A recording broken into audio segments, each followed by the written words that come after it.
Hi hello friends, welcome to my channel Gauri Kalyana ಧಾರಾವಾಹಿಯ ನಾಳಿನ ಸಂಚಿಕೆಯಲ್ಲಿ ಏನೇನೆಲ್ಲ ಆಗುತ್ತೆ ಅಂತ ನೋಡೋಣ. ನೀವಿನ್ನು ಸಬ್ಸ್ಕ್ರೈಬ್ ಮಾಡಿದೆ ವೀಡಿಯೋಸ್ಗಳನ್ನ ನೋಡ್ತಾ ಇದ್ದರೆ ದಯವಿಟ್ಟು ಸಬ್ಸ್ಕ್ರೈಬ್ ಮಾಡಿ. ನಿಮಗೆ ವಿಡಿಯೋಗಳು ಇಷ್ಟ ಆಗ್ತಾ ಇದ್ದರೆ ಲೈಕ್ ಮಾಡಿ. ಸಂಚಿಕೆ ಆರಂಭದಲ್ಲಿ ಈ ಕಡೆ ಸರಿತಾ ಹಾಕಿರೋ ಒಂದು ಸವಾಲು ಗೌರಿ ಮತ್ತು ಗೌರಿ ಕುಟುಂಬನ ಯಾವ ರೀತಿಯೆಲ್ಲ ಡಿಸ್ಟರ್ಬ್ ಮಾಡ್ತಿರುತ್ತೆ ಅಂದರೆ ತುಂಬ ಎಲ್ಲರ ಮನಸ್ಸು ಹಾಳಾಗೋಗಿರುತ್ತೆ ಅಂತಲೇ ಹೇಳ್ಬೋದು. ಇನ್ನು ಗೌರಿ ಇದ್ದೋಳು ವಿವೇಕ್ ಹತ್ರ ಮಾತಾಡಲ್ಲ. ವಿವೇಕು ಬರೀ ಚೀಟಿನೇ ಅಂಟಿಸೋದಾಗ್ತಿರುತ್ತೆ. ನಮ್ಮ ಗೌರಿ ಏನು ಕಡಿಮೆ ಇರ್ತಾಳೆ, ಅವಳು ಅದೇ ಥರನೇ ಮಾಡ್ತಿರ್ತಾಳೆ. ಇನ್ನು ಕೊನೆಗೂ ವಿವೇಕೇ ಮಾತಾಡಬೇಕಾಗುತ್ತೆ. ಹೆಂಗಪ್ಪ ಅಂತ ಅಂದರೆ, ನಾಳೆ ಬೆಳಗ್ಗೆನೇ ಮೀಟಿಂಗ್ ಇದೆ 5:30ಗೆ, ನಾನು ಹೋಗಬೇಕು, ಕ್ಲೈಂಟ್ಸ್ ಬರ್ತಿದ್ದಾರೆ ಅಂದ್ಬಿಟ್ಟು ವಿವೇಕ್ ಹೇಳ್ತಾರೆ. ಅದನ್ನು ಬಾಯ್ಬಿಟ್ಟು ಹೇಳಿದ್ರೆ ಬೇಡ ಅನ್ನುತ್ತೇನೋ ಅಂದಾಗ, ಅಲ್ಲ ನೀನೇನು ಒಟ್ಟಿನಲ್ಲಿ ನಿನ್ನ ಹೆಂಗಾದ್ರೂ ಮಾಡಿ ಮಾತಾಡಿಸ್ಬಿಡ್ಬೇಕಲ್ವ ಅಂದಾಗ, ನಿಮಗೆ ತಾನೇ ಕೆಲಸ ಆಗಬೇಕಾಗಿರೋದು, ಅಲ್ಲ ನನ್ನ ಹತ್ರ ಮಾತಾಡಲ್ವಂತೆ, ಕೆಲಸ ಮಾತ್ರ ಎಲ್ಲ ನಾನು ಮಾಡಬೇಕಂತೆ, ಇದ್ಯಾವ ನ್ಯಾಯ ಅಂತೇಳ್ಬಿಟ್ಟು ಗೌರಿ ಹೇಳ್ತಿರ್ತಾಳೆ. ಈಗೇನು ಮಾತಾಡಿದ್ಯಲ್ಲ, ಬೆಳಿಗ್ಗೆ 5:30ಗೆ ಎಬ್ಬಿಸ್ಬಿಡು, ಕ್ಲೈಂಟ್ಸ್ ನನಗೆ ಕಾಯ್ತಾ ಇರ್ತಾರಲ್ಲಿ ಅಂತೇಳ್ಬಿಟ್ಟು ಹೇಳಿರ್ತಾರೆ. ಆಯಿತು ಅಂತೇಳ್ಬಿಟ್ಟು ಅವಳು ಸಹ ಅದೇ ಲೆಟರಲ್ಲಿ ಬರೆದು ಹಾಕಿರ್ತಾಳೆ. ಇನ್ನು ಇಷ್ಟು ವಿವೇಕ್ ತಲೆ ಕೆಡಿಸ್ಕೊಂಡು ಏನೋ ಪೇಂಟಿಂಗು ಈ ಕಡೆ ಡಿಸೈನು ಎಲ್ಲನೂ ಮಾಡ್ತಾ ಇರ್ತಾರಲ್ಲ. ಸೊ ಇದ್ರ ಬಗ್ಗೆ ತಿಳ್ಕೊಳ್ಳೋಕ್ಕೆ ಪಿಂಕಿಗೆ ಫೋನ್ ಮಾಡ್ತಾರೆ. ಏನಕ್ಕೆ ಹಿಂಗೆ ಆಡ್ತಾ ಇದ್ದಾರಲ್ಲ ನಮ್ಮ ಸರ್ರು ಅಂತೇಳ್ಬಿಟ್ಟು ಪಿಂಕಿ ಇದ್ದಳು. ಮೇಡಮ್, ಅದೇ ನೀವು ಮಿಡಿಲ್ ಕ್ಲಾಸ್ ಇದಕ್ಕೆ ಒಂದು ಡಿಸೈನ್ ಮಾಡಿದ್ರಲ್ಲ, ಅದ್ರದ್ದು ಸ್ವಲ್ಪ ಕರಪ್ಷನ್ ಇತ್ತು. ಅವರು ಕ್ಲೈಂಟ್ಸ್ ಫೋನ್ ಮಾಡಿ ಇದನ್ನು ಗೌರಿ ಮೇಡಮ್ಗೆ ಹೇಳಿ ಅಂತ ಹೇಳಿದರು. ಆದರೆ ವಿವೇಕ್ ಸರ್ ನೋಡಿದ್ರೆ ತುಂಬ ಕೋಪ ಮಾಡ್ಕೊಂಡಿದ್ರು. ಯಾರಿಗೇನು ಹೇಳೋದು ಬೇಡ, ನಾನೇ ಮಾಡ್ತೀನಿ ಅಂತ ಹೇಳಿದ್ರು ಮೇಡಮ್ ಅಂದಾಗ, ಓ ಅದಕ್ಕೇನಾ ಇಷ್ಟೊಂದೆಲ್ಲ ನಮ್ಮ ಡಿಬೇಟ್ ಸರ್ ಇಷ್ಟೊಂದು ಕೆಲಸ ಮಾಡ್ತಿದ್ದಿದ್ದು. ಸರಿ ಸರಿ, ಅಯ್ಯೋ ಮೇಡಮ್, ಇದಕ್ಕೆ ವಿವೇಕ್ ಸರ್ ತುಂಬ ತಲೆ ಕೆಡಿಸ್ಕೊಂಡ್ಬಿಟ್ಟಿದ್ದಾರೆ, ನನ್ನ ಮೇಲೂ ರೇಗಾಡ್ಬಿಟ್ರು ಮೇಡಮ್, ಏನು ಮಾಡೋದು ಅಂದಾಗ, ಅಯ್ಯೋ ನಿಮ್ಮಿಷ್ಟ ಅಮ್ಮ, ನಾನು ಕೇಳೋಕ್ಕಾಗುತ್ತಾ, ನನ್ನ ಜೊತೆ ಮಾತೇ ಆಡ್ತಿಲ್ಲ ಅಂದ್ಬಿಟ್ಟು ಗೌರಿ ಹೇಳ್ತಾಳೆ. ಹಂಗೆ ಅನ್ಬೇಡಿ ಮೇಡಮ್, ಡಿಸೈನ್ಸ್ ಎಲ್ಲ ಕಳಿಸ್ತೀನಿ, ಸ್ವಲ್ಪ ಮೇಲ್ ನೋಡ್ತೀರ ಅಂದಾಗ, ಸರಿ ಆಯಿತು ಕಳಿಸು ಪಿಂಕಿ, ನಾನೆಲ್ಲ ನೋಡಿ ಕರಪ್ಷನ್ ಮಾಡಿ ಕಳಿಸ್ತೀನಿ ನಿನಗೆ ಅಂತೇಳ್ಬಿಟ್ಟು ಗೌರಿ ಒಪ್ಕೋತಾಳೆ. ಅದಕ್ಕೆ ಇರಬೇಕು ನಮ್ಮ ಸರ್ರು ಪಾಪ ಪೆನ್ನು ಪೆನ್ಸಿಲೆಲ್ಲ ಇಟ್ಕೊಂಡು ಇಷ್ಟೊತ್ತಕ ಗೀಚ್ತಾ ಬಿದ್ದಿದ್ದು ಅಂತೇಳ್ಬಿಟ್ಟು ಹೇಳ್ತಾ ಇರ್ತಾರೆ. ಇನ್ನು 5:30ಗೆ ಎಬ್ಬರಿಸ್ಬೇಕು ಅಂತೇಳ್ಬಿಟ್ಟು ಗೌರಿಗೆ ಹೇಳಿರ್ತಾರಲ್ಲ, ಬೆಳಿಗ್ಗೆ ನೋಡಿದ್ರೆ ಫುಲ್ ಬೆಳಕರ್ದ್ಬಿಟ್ಟಿರುತ್ತೆ, 7:30 ಆಗೋಗಿರುತ್ತೆ. ಅಯ್ಯೋ ಇದೇನಿದು ಇಷ್ಟೊಂದು ಬೆಳಕಾಗಿದೆ, ಅಯ್ಯೋ ದೇವ್ರೆ, ಇವಳು ಯಾಕೆ ನನ್ನ ನಿಬ್ಬರಿಸೇ ಇಲ್ಲ ಅಂತೇಳ್ಬಿಟ್ಟು ಆ ಲೆಟರ್ಸ್ಗಳನ್ನ ನೋಡ್ತಾರೆ. ಲೆಟರ್ಸ್ಗಳನ್ನ ನೋಡಿ ಅಯ್ಯೋ 5:30 ಆಯಿತು, 5:45 ಆಯಿತು, 6 ಗಂಟೆ ಆಯಿತು, ಅಲಾರಾಮ್ ಬಡ್ಕೊಂತು, ಎಲ್ಲನೂ ಸಹ ಗೌರಿ ಬರದೇ ಇಕ್ಕಿರ್ತಾಳೆ. ಯಾಕೆಂದರೆ ಇವ್ರು ಮಾತಾಡಿಸ್ತಾ ಇರಲ್ವಲ್ಲ, ಹಂಗಾಗಿ. ಇನ್ನು ವಿವೇಕ್ ಕೋಪ ಬಂದು, ಹೇಯ್ ನಿಂಗೆ ಹೇಳಿದೆ ತಾನೇ, ಯಾಕೆ ನಾನು ನಿಬ್ಬರಿಸಲಿಲ್ಲ ಅಂತೇಳ್ಬಿಟ್ಟು ವಿವೇಕ್ ಕೋಪ ಮಾಡ್ಕೊತಾರೆ. ಓಹೋ ಈಗ ಮಾತು ಬಂತ, ನನ್ನ ಹತ್ರ ಮಾತಾಡಲ್ಲ ಅಂತಿದ್ರಾ ಅಂದ್ಬಿಟ್ಟು ಗೌರಿ ಹೇಳ್ತಾಳೆ. ನಾನು ಸ್ನಾನಕ್ಕೆ ಹೋಗಿದ್ದೀನಿ ಅಂತಲೂ ಸಹ ಹೇಳಿರ್ತಾಳಲ್ಲ. ಗೌರಿ ಬಂದಿದ್ದ ತಕ್ಷಣ ವಿವೇಕ್ ಕೋಪ ಜಾಸ್ತಿಯಾಗಿ, ಇವಳಿಗೆ ಎಷ್ಟಿರಬೇಕು, ಇವತ್ತು ಏನು ಮಾಡೋದು, ಮೀಟಿಂಗ್ ಕ್ಯಾನ್ಸಲ್ ಆಗೋಯ್ತಲ್ಲಪ್ಪ ಅಂತೇಳ್ಬಿಟ್ಟು ಕೋಪದಲ್ಲಿ ಗೌರಿ ಹತ್ರ ಮಾತಾಡ್ಬಿಡ್ತಾರೆ ವಿವೇಕ್ ಅವರು. ಅಲ್ಲ ಯಾಕೆ ಹಿಂಗೆಲ್ಲ ಆಡ್ತೀಯಾ, ನನಗೆ ಮೀಟಿಂಗ್ ಇತ್ತು, ಎಬ್ಬರ್ಸು ಅಂತ ಹೇಳಿದೆ ಅಂದಾಗ, ಅಲ್ಲ ರೀ ನಾನೇನು ಮಾಡಲಿ, ನಿಮ್ಮನ್ನ ನಾನು ಮಾತಾಡ್ಸಂಗಿಲ್ಲ, ಅದಕ್ಕೆ ಚೀಟಿ ಬರೆದು ಇಕ್ಕಿದ್ದೀನಲ್ಲ, ನೀವು ಎದ್ದೋಳಿಲ್ಲ, ಚೀಟಿ ನೋಡ್ತೀರಾ ಎದ್ದು ಅಂದ್ಕೊಂಡೆ, ಎದ್ದಿಲ್ಲ, ಅದು ನನ್ನ ತಪ್ಪ, ನೀವೇ ತಾನೇ ಮಾತಾಡಿಸ್ಬೇಡಿ ಅಂತಂದಿದ್ದು, ಈಗ ನೀವು ನನ್ನ ಮಾತಾಡಿಸ್ಬಿಟ್ರಿ, ನಿಮ್ಮಮ್ಮ ಹಾಕಿದ ಸವಾಲಿಂದ ನೀವು ಹಿಂದೆ ಉಳಿದ್ಬಿಟ್ರಿ ಅಂತೇಳ್ಬಿಟ್ಟು ಗೌರಿ ಹೇಳ್ತಿರ್ತಾಳೆ. ನೋಡು ಈಗ ಸುಮ್ಮನೆ ಇರು, ನೀನು ಹಿಂಗೆ ಮಾಡಿದ್ಕೆ ನಾನು ನಿನ್ನ ಮಾತಾಡ್ಸಿದ್ದು ಅಂದಾಗ, ಏನೋ ಗಂಡ ಹೆಂಡ್ತಿ ನಡುವೆ ಇದ್ದರೆ ಇನ್ನೇನು ರೀ ಮಾತಾಡೋಕ್ಕಾಗುತ್ತೆ. ಅಲ್ಲ ರೀ, ನೀವು ನನ್ನ ಹತ್ರ ಏನಾದರೂ ರೊಮ್ಯಾನ್ಸ್ ಮಾಡಬೇಕಾದ್ರೆ ಚಿನ್ನ ಮುತ್ಕೊಡು ರನ್ನ ಅಂತಲೂ ಪೇಪರಲ್ಲೇ ಬರೀತೀರಾ ಅಂದ್ಬಿಟ್ಟು ಗೌರಿ ನುಲಿತಾ ಇರ್ತಾಳೆ.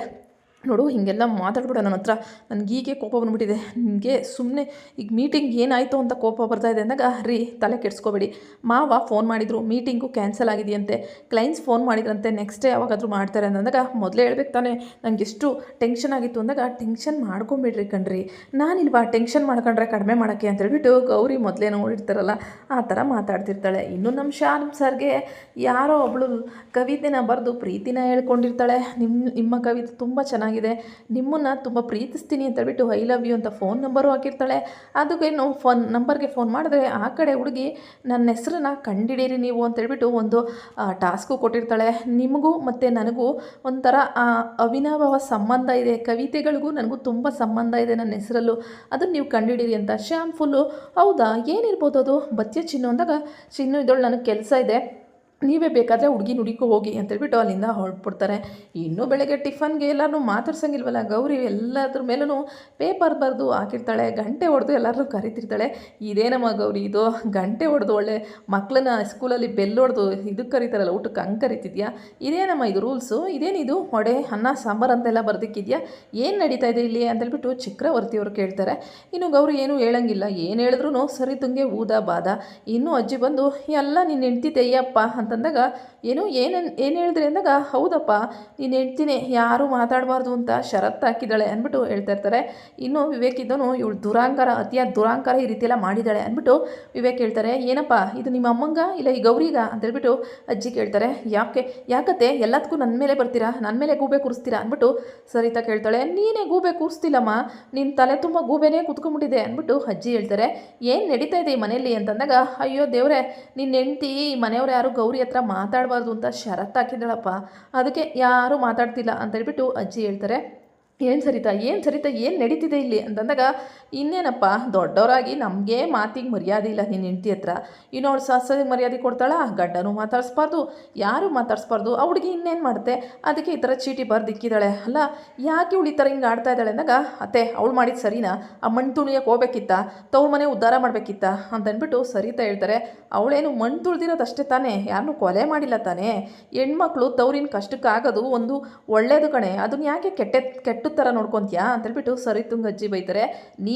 ನಾನು ನಿನಗತ್ತೆ, ನೀನು ನನಗತ್ತೆ ಅಲ್ಲ, ನೀನು ನಿನ್ನ ಸೊಸೆಗೆ ಹೆಂಗೆ ಆರ್ಡ್ರ್ ಮಾಡಿದ್ಯೋ ನಾನು ಅದೇ ಥರ ಹೇಳ್ತೀನಿ, ನಾನು ಗೌರಿನ ಮಾತಾಡಿಸ್ತೀನಿ, ಇಲ್ಲ ಅಂದರೆ ಚಕ್ರವರ್ತಿ ನನಗೆ ಕಾಶಿಗೋ ರಾಮೇಶ್ವರಕ್ಕೋ ಟಿಕೆಟ್ ಬುಕ್ ಮಾಡಿಬಿಡಪ್ಪ, ಈ ಮನೇಲಿ ಇರೋಕ್ಕೆ ಆಗ್ತಿಲ್ಲ, ಪ್ರತಿದಿನ ಎದ್ದರೆ ಒಂದು ರೂಲ್ಸು ರೆಗ್ಯುಲೇಷನು, ನಿನ್ನ ಹೆಂಡ್ತಿ ಮನೇನ ಏನು ಅಂದ್ಕೊಂಡಿದ್ದಾಳೆ, ರಣರಂಗ ಮಾಡ್ತಿದ್ದಾಳೆ ಅಂದ್ಬಿಟ್ಟು ಅಜ್ಜಿ ಹೇಳ್ತಾರೆ. ಆ ಗೌರಿ ಏನೋ ನಿಮ್ಮ ತಲೆಗೆ ಸರೋಗ್ಬಿಟ್ಟಿದ್ದಾಳೆ, ಅದಕ್ಕೆ ಅವಳ ಕಡೆಗೆ ಮಾತಾಡ್ತೀರಾ ಅಂದಾಗ, ಸಾಕು ಸುಮ್ಮನೆ ಇರು, ನಿನ್ನ ಒಂದು ಅತಿ ಆಸೆಗೆ ಈ ಥರ ಆಗ್ತಿರೋದು, ಮಗ ನನ್ನ ಅಸ್ತಿತ್ವದಲ್ಲೇ ಇರಬೇಕು ಅಂತ. ಹೇ ವಿವೇಕ್, ನೀನೇನೋ ಮಾಡಿದೆ, ನಿನ್ನ ಹೆಂಡ್ತಿನ ಮಳೇಲಿ ನಿಲ್ಲಿಸ್ದೆ, ಎಷ್ಟೊಂದೆಲ್ಲ ಹಿಂಸೆ ಕೊಟ್ಟಿದ್ದೀವಿ ಒಂದು ಹೆಣ್ಣಿಗೆ ಅಂದಾಗ ಅಜ್ಜಿ ಅಂದಾಗ, ಏಯ್ ಮುಚ್ಚವಾಯಿ, ನೀನು ನನ್ನ ಮುಂದೆ ಕೂಸು, ನೀನು ನಿಮ್ಮ ಅಮ್ಮನ ಮಾತು ಕೇಳಿಕೊಂಡು ಹೆಂಡ್ತಿನ ಮನೆಯಿಂದ ಆಚೆ ಹಾಕ್ತಾನೋ, ಇವತ್ತು ಇನ್ನೇನು ನೀನು ಮಾತಾಡೋದು, ನೀನು ಮಾಡಿದ್ದು ದೊಡ್ಡ ತಪ್ಪು ಅಂತೇಳ್ಬಿಟ್ಟು ಈ ಕಡೆ ಅಜ್ಜಿ ಹೇಳ್ತಾರೆ. ಚಕ್ರವರ್ತಿ ಇದ್ದವರು, ಸರಿತಾ ನಾನು ತುಂಬ ದಿವಸದಿಂದ ನೀನು ನೋಡ್ತಿದ್ದೀನಿ, ದೇವರಣೆ ಗೌರಿ ಬಂದಮೇಲೆ ನೀನು ಯಾಕೆ ಈ ಥರ ಬದಲಾವಣೆ ಆದೆ ಅಂತಲೇ ಗೊತ್ತಿಲ್ಲ, ಗೌರಿ ತುಂಬ ಒಳ್ಳೆ ಮಗಳು, ಒಳ್ಳೆ ಸೊಸೆ, ನಮ್ಮನೇಲಿ ಅವಳ ಥರ ಕೆಲಸ ಮಾಡೋರು ಯಾರಿದ್ದಾರೆ, ಒಳ್ಳೇದನ್ನ ಬಯಸೋರು ಯಾರಿದ್ದಾರೆ, ಯಾಕೆ ಅರ್ಥ ಆಗ್ತಿಲ್ಲ ನಿನಗೆ, ಏನು ನಿನ್ನ ಷರತ್ತು, ಯಾಕೆ ಈ ರೀತಿ ಷರತ್ತು ಹಾಕಿದ್ಯಾ ಅಂದಾಗ, ಅಲ್ಲ ರೀ ನಿಮ್ಗೇನು ಗೊತ್ತಾಗ್ತಿಲ್ಲ, ಅತ್ತೆ ಗೌರಿ ಮೇಲೆ ಆ ರೀತಿ ಹೇಳ್ತಾ ಇದ್ದಾರೆ ಅಷ್ಟೇ, ಇವಳು ತಲೆ ಸರ್ವಿದ್ದಾಳೆ ಅಂದಾಗ, ಏನಕ್ಕೆ ಹೋಗ್ಬೇಕು ಇವಳು ಅವ್ರ ಮನೇಲಿ ಮಣ್ಣು ತುಳಿಯೋಕ್ಕೆ, ನಮ್ಮ ಮನೆ ಮಾನ ಮರ್ಯಾದೆ ಹರಾಜು ಹಾಕಕ್ಕೆ ಅಂದಾಗ, ಸುಮ್ಮನೆ ಇರು, ಮಣ್ಣು ತುಳಿದ್ಬಿಟ್ರೆ ಮಾನ ಮರ್ಯಾದೆ ಹರಾಜು ಹಾಕಲ್ಲ, ಅದು ಅವಳು ಕಲೆ, ಅದಕ್ಕೋಸ್ಕರ ಅವಳು ತವ್ರ ಮನೆಗೆ ಬೆಲೆ ಕೊಟ್ಟು ಹೋಗಿದ್ಲು, ಅದಕ್ಕೆ ನೀನು ದೊಡ್ಡ ಷರತ್ತು ಹಾಕ್ಬಿಡ್ತೀಯ ಅಂದಾಗ, ನೀವೇನೇ ಹೇಳಿದ್ರು ಅಷ್ಟೇ, ಇವಳನ್ನ ಮಾತ್ರ ನನ್ನ ಸೊಸೆ ಅಂತ ಒಪ್ಕೊಳ್ಳಲ್ಲ ಅಂತೇಳಿ ಸರಿತಾ ಹೇಳ್ತಾರೆ. ನೀನು ಒಪ್ಕೊಂಡ್ರು ಅಷ್ಟೇ ಬಿಟ್ಟರು ಅಷ್ಟೇ, ನಾನಂತೂ ಗೌರಿನ ಮಾತಾಡಿಸ್ತೀನಿ, ನೀನು ಏನಾದರೂ ಮಾಡ್ಕೊ ಅಂತೇಳ್ಬಿಟ್ಟು ಅಜ್ಜಿ ಹೇಳ್ತಾರೆ. ಇನ್ನು ಈ ಕಡೆ ಯಾರು ಏನಾದರೂ ಮಾಡ್ಕೊಳ್ಳಿ ನನಗೇನು ಅಂತೇಳ್ಬಿಟ್ಟು ಸರಿತಾ ಹೋಗ್ಬಿಡ್ತಾಳೆ. ಇನ್ನು ಚಕ್ರವರ್ತಿ ಇದ್ದವರು, ಏನಪ್ಪ ವಿವೇಕ್ ನೀನು ನಿನ್ನ ಹೆಂಡ್ತಿ ಹತ್ರ ಮಾತಾಡ್ತಿದ್ಯೋ ಇಲ್ವೋ ಅಂದಾಗ, ಇಲ್ಲಪ್ಪ ನಾನು ನನ್ನ ಹೆಂಡ್ತಿ ಹತ್ರ ಮಾತಾಡ್ತಿದ್ದೀನಿ ಅಂತೇಳ್ಬಿಟ್ಟು ವಿವೇಕ್ ಸುಳ್ಳು ಹೇಳ್ಬಿಡ್ತಾನೆ. ಈ ಕಡೆ ಗೌರಿ ಇದ್ದೋಳು ಸುಮ್ಮನೆ ನಿಂತಿರ್ತಾಳೆ, ಆದರೆ ಅಜ್ಜಿ ಸುಮ್ಮನೆ ಇರಲ್ಲ. ಇಲ್ಲ ಕಣೋ ಚಕ್ರವರ್ತಿ, ಈ ವಿವೇಕು ಸಹ ಗೌರಿ ಹತ್ರ ಮಾತಾಡ್ತಿಲ್ಲ, ಯಾರನ್ನೂ ಸಹ ಮಾತಾಡೋಕ್ಕೂ ಬಿಡ್ತಿಲ್ಲ, ಪಾಪ ಕಣೋ ಹುಡುಗಿ ಇನ್ನೇನೋ ಮಾಡುತ್ತೆ, ಪಾಪ ಒಬ್ಬಳೆ ಮನೇಲಿ ಮಾತುಕತೆ ಇಲ್ಲದೆ ಹೇಗಿರೋಕ್ಕಾಗುತ್ತೆ, ನಿನ್ನ ಹೆಂಡ್ತಿ ಹಠ ಜಾಸ್ತಿ ಆಯಿತು, ಅದೇ ಬುದ್ಧಿ ಮಗನಿಗೂ ಬಂದ್ಬಿಟ್ಟಿದೆ ಅಂದ್ಬಿಟ್ಟು ಅಜ್ಜಿ ಹೇಳ್ತಾರೆ. ನೋಡಿ ನಾನು ಈ ಮನೆ ಯಜಮಾನಾಗಿ ಹೇಳ್ತಾ ಇದ್ದೀನಿ, ಗೌರಿ ಹತ್ರ ಯಾರು ಮಾತಾಡ್ದಂಗೆ ಇರೋದು ಇದೆಲ್ಲ ನಡೆಸ್ಕೂಡ್ದು, ಅವಳಿಗೇನೋ ಬುದ್ಧಿ ಇಲ್ಲ ಅಂತ ನಿಮಗೂ ಬುದ್ಧಿ ಇಲ್ವಾ, ಏನು ನಡೀತಿದೆ, ಗೌರಿ ನಮ್ಮ ಮನೆ ಮಹಾಲಕ್ಷ್ಮಿ, ಅವಳನ್ನ ಈ ರೀತಿ ನಡೆಸ್ಕೊಳ್ಳೋದು ಎಷ್ಟು ಸರಿ, ವಿವೇಕ್ ಈ ಥರ ಎಲ್ಲ ಮಾಡಿಕೊಡ್ದು, ನೀನು ಬಿಸ್ನೆಸ್ಸಲ್ಲಿ ಯಾವ ರೀತಿ ಇದೆಯೋ ಅದೇ ರೀತಿ ಸಾಂಸಾರಿಕ ಜೀವನದಲ್ಲೂ ಒಳ್ಳೆ ಒಂದು ಮಾದರಿಯಾಗಿ ಬದುಕಬೇಕು ಅಂತೇಳ್ಬಿಟ್ಟು ಚಕ್ರವರ್ತಿ ಹೇಳ್ತಾರೆ. ಇಲ್ಲಪ್ಪ ಪುಣ್ಯವತಿ ನಾನು ಮಾತಾಡಿಸ್ತೀನಿ ಅಂತೇಳ್ಬಿಟ್ಟು ಈ ಕಡೆ ನಮ್ಮ ವಿವೇಕ್ ಹೇಳ್ತಾರೆ. ಅಷ್ಟರಲ್ಲಿ ಆಫೀಸ್ಗೆ ಹೋಗ್ತಾರೆ ವಿವೇಕು, ಅಲ್ಲಿ ನೋಡಿದ್ರೆ ಡಿಸೈನ್ಸ್ ಎಲ್ಲ ರೆಡಿ ಆಗಿಲ್ಲ ಅಂತೇಳ್ಬಿಟ್ಟು ವಿವೇಕ್ಗೆ ಟೆನ್ಷನ್ನು. ಇನ್ನು ಪಿಂಕಿ ಬಾಯ್ಲಿ ಅಂತೇಳ್ಬಿಟ್ಟು ಕರೀತಾರೆ. ಏನು ಡಿಸೈನ್ಸ್ ಎಲ್ಲ ರೆಡಿ ಆಯಿತಾ, ನಾನು ತುಂಬ ಟ್ರೈ ಮಾಡಿದೆ, ಯಾವುದು ಸೆಟ್ಟೇ ಆಗಲಿಲ್ಲ, ನೀವು ಯಾವುದಾದ್ರೂ ಟ್ರೈ ಮಾಡಿದ್ರಾ ಅಂದ್ಬಿಟ್ಟು ಪಿಂಕಿನ ಕೇಳ್ತಾರೆ. ಇಲ್ಲ ಸರ್ ನನಗೂ ಯಾವುದೂ ಬರಲಿಲ್ಲ ಅಂತ ಹೇಳೋಷ್ಟರಲ್ಲಿ ಒಂದು ಲ್ಯಾಪ್ಟಾಪ್ಗೆ ಮೆಸೇಜ್ ಬರುತ್ತೆ. ಸೊ ಅದನ್ನು ನೋಡಿ, ಸರ್ ಇಲ್ಲಿ ನೋಡಿ ಸರ್ ಗೌರಿ ಮೇಡಮು ಯಾವ ರೀತಿ ಮಾಡಿದ್ದಾರೆ ಅಂತೇಳ್ಬಿಟ್ಟು ಹೇಳ್ತಾರೆ. ಅದನ್ನು ನೋಡಿ ಸರ್ ಎಷ್ಟು ಚೆನ್ನಾಗಿದೆ ಅಂದಾಗ, ಚೆನ್ನಾಗಿದೆ ಆದರೆ ಈ ವಿಚಾರನ ಗೌರಿಗೆ ಹೇಳಿದ್ದು ಯಾರು ಅಂತೇಳ್ಬಿಟ್ಟು ವಿವೇಕ್ ಹೇಳ್ತಾರೆ. ಸರ್ ನನಗೂ ಗೊತ್ತಿಲ್ಲ ಸರ್ ಅಂದಾಗ ಪಿಂಕಿ ಸುಳ್ಳು ಹೇಳ್ಬೇಡ ಅಂದಾಗ, ಸರ್ ನಾನಂತೂ ಗೌರಿ ಮೇಡಮ್ಗೆ ಫೋನ್ ಮಾಡಿರಲಿಲ್ಲ, ಗೌರಿ ಮೇಡಮೇ ಫೋನ್ ಮಾಡಿದರು, ಯಾಕೆ ನಮ್ಮ ಯಜಮಾನರು ಇದ್ದೀರಿ ಎಲ್ಲ ಪೆನ್ ಹಿಡ್ಕೊಂಡು ಸ್ಕೆಚ್ ಹಿಡ್ಕೊಂಡು ಇಷ್ಟೊಂದು ತಲೆ ಕೆಡಿಸ್ಕೊಂಡಿದ್ದಾರೆ ಅಂತ, ನಾನು ಅವಾಗ ಬೈ ಮಿಸ್ಟೇಕಾಗಿ ಈ ರೀತಿ ಒಂದು ಡಿಸೈನ್ಸಲ್ಲಿ ಕರಪ್ಷನ್ ಇದೆ ಅಂತ ಹೇಳಿದೆ ಅಷ್ಟೇ ಅಂದಾಗ, ಓಹೋ ಅದಕ್ಕೆ ಈ ರೀತಿ ಮಾಡಿ ಕಳಿಸಿದ್ಲಾ, ದೊಡ್ಡದು ಸಹಾಯ ಮಾಡಿಬಿಟ್ಟಿದ್ದಾಳೆ ಅಂತ ಅಂದ್ಕೊಂಡ್ಬಿಟ್ಟಿದ್ದಾಳೆ. ಸರ್ ಇವಾಗ ಬೇರೆ ಚಾನ್ಸೇ ಇಲ್ಲ, ನಮಗೆ ಆಪ್ಷನ್ನೇ ಇಲ್ಲ, ಇದನ್ನೇ ಕ್ಲೈಂಟ್ಸ್ಗೆ ಕಳ್ಸೋಣ ಸರ್, ಆಮೇಲೆ ನೋಡೋಣ ಅಂತಂದಾಗ, ಸರಿ ನೀವೇ ಕಳಿಸಿ ಅದನ್ನು ಅಂತೇಳ್ಬಿಟ್ಟು ವಿವೇಕು, ಅಲ್ಲ ನಾನು ಇವಳಿಗೆ ಇಷ್ಟೊಂದೆಲ್ಲ ಬೈತೀನಿ, ನಮ್ಮ ಮನೇಲಿ ಇಷ್ಟೊಂದೆಲ್ಲ ಆಗುತ್ತೆ, ಇರುತ್ತೆ. ಆದರೂ ನನ್ನ ಕಷ್ಟ ನಷ್ಟಗಳನ್ನ ನೋಡಿಕೊಂಡು ಅವಳು ಇಷ್ಟು ಒಳ್ಳೆ ಕೆಲಸ ಮಾಡ್ತಾಳಲ್ಲ ಅಂತ ಹೇಳ್ಬಿಟ್ಟು ಯೋಚನೆ ಮಾಡ್ತಾರೆ ವಿವೇಕು. ಆವಾಗ ಆ ವಿವೇಕ್ ಅವರ ಆತ್ಮ ಬಂದು ಮನಸ್ಸು ಬಂದು, ಏ ವಿವೇಕ, ನೀನು ಎಷ್ಟೇ ನಿಮ್ಮ ಅಮ್ಮನ ಮಾತು ಕೇಳಿದ್ರು ನಿನ್ನ ಮನಸ್ಸು ಗೌರಿನ ತುಂಬ ಪ್ರೀತಿ ಮಾಡ್ತಿದೆ ಕಣೋ, ನೀನು ಯಾಕೋ ಒಪ್ಕೊತಾ ಇಲ್ಲ ಅಂತ ಹೇಳ್ಬಿಟ್ಟು ಹೇಳುತ್ತೆ. ಏನು ಹೇಳ್ತಿದ್ಯಾ, ಪ್ರೀತಿ ಮಾಡ್ತಿದ್ದೀನ? ಹೌದು ಕಣೋ, ಕಳ್ಳನ ಥರ ಆಡಬೇಡ, ನಿನ್ನ ಹೆಂಡ್ತಿ ಕಂಡ್ರೆ ನಿನಗೆ ಪ್ರಾಣ, ಅವಳು ಎಷ್ಟು ಒಳ್ಳೆಯವಳು, ಅವಳು ನಿನಗೋಸ್ಕರ ಪ್ರಾಣ ಕೊಡೋಕ್ಕೂ ರೆಡಿ ಇದ್ದಾಳೆ, ನೀನು ನೋಡಿದ್ರೆ ಹಿಂಗೆ ಆಡ್ತೀಯಲ್ಲ ಅಮ್ಮನ ಮಾತು ಕೇಳ್ಕೊಂಡು ಅಂದ್ಬಿಟ್ಟು ಮನಸ್ಸು ಹೇಳ್ತಾ ಇರುತ್ತೆ. ಅದೇ ನಿಜವೂ ಆಗಿರುತ್ತೆ. ಯಾಕೆಂದರೆ ಮನಸ್ಸಲ್ಲಿ ಗೌರಿ ಮೇಲೆ ತುಂಬಾ ಪ್ರೀತಿ ಇರುತ್ತೆ ನಮ್ಮ ವಿವೇಕ್ ಅವ್ರಿಗೆ. ಗೌರಿಗೆ ಈಗ ಟ್ಯಾಂಕ್ಸ್ ಹೇಳಬೇಕು ಅನ್ನೋದು ವಿವೇಕ್ ಅವರ ಆಸೆ ಆಗಿರುತ್ತೆ. ನೋಡೋಣ ಮನೆಗೆ ಹೋಗಿ ವಿವೇಕ್ ಗೌರಿ ಹತ್ರ ಟ್ಯಾಂಕ್ಸ್ ಹೇಳ್ತಾರಾ ಅಂತ. ನಿಮಗೆ ವಿಡಿಯೋಗಳು ಇಷ್ಟ ಆದರೆ ಲೈಕ್ ಮಾಡಿ, ಸಬ್ಸ್ಕ್ರೈಬ್ ಮಾಡಿ. Thank you.